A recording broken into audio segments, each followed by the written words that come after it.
సంవత్సరాల వెనక బెల్లంపల్లి మొబైల్లో యూట్యూబ్లో చూస్తూ బెల్లంపల్లి పెయింట్ని, ఆ టైంలో నా పైన ఒక 10 కేసులు ఉండేది. 10 కేసులు ఉండి ఈ కర్ణాటకలో అంతా గాంజా స్మగ్లింగ్ చేసుకుంటూ కేసులు ఉండి తాగేసి నేను ఇంకా వద్దు ఇక్కడ అనేసి ఎన్కౌంటర్ ఆర్డర్ అయ్యి నేను నెక్స్ట్ లైట్లోకి వెళ్ళిపోదామని అరకు ప్రాంతం వెళ్ళిపోయినప్పుడు యూట్యూబ్లో చూస్తా తాడిపత్రి వచ్చాను.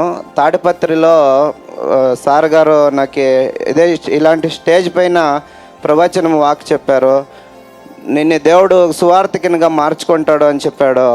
అలాగే దేవుడు నన్ను ఆ కేసుల నుంచి విడిపించి, తాగుడి నుంచి విడిపించి, నేను ఏమీ నా జీవితం ఇలా అవుతుంది అనుకోవట్లేదు. అయినా కూడా నాకు ఇప్పుడు దేవుడు ఒక మందిరం కట్టించి ఒక సేవకునిగా దేవుడు నియమించింది అనుకో. దేవునికి స్తోత్రము. 15 ఇయర్స్గా నేను డ్రింక్ చేసేవాడిని.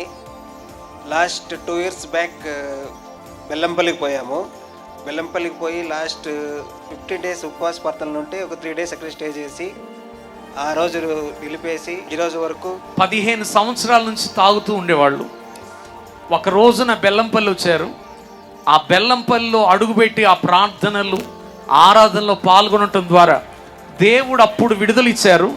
ఈ రోజు వరకు దేవుడు ఆ విషయంలో తప్పిపోకుండా బలపరిచి నడిపించిన దేవునికి గట్టిగా చప్పట్లు కొట్టు స్తోత్రం చెప్తారు అంత.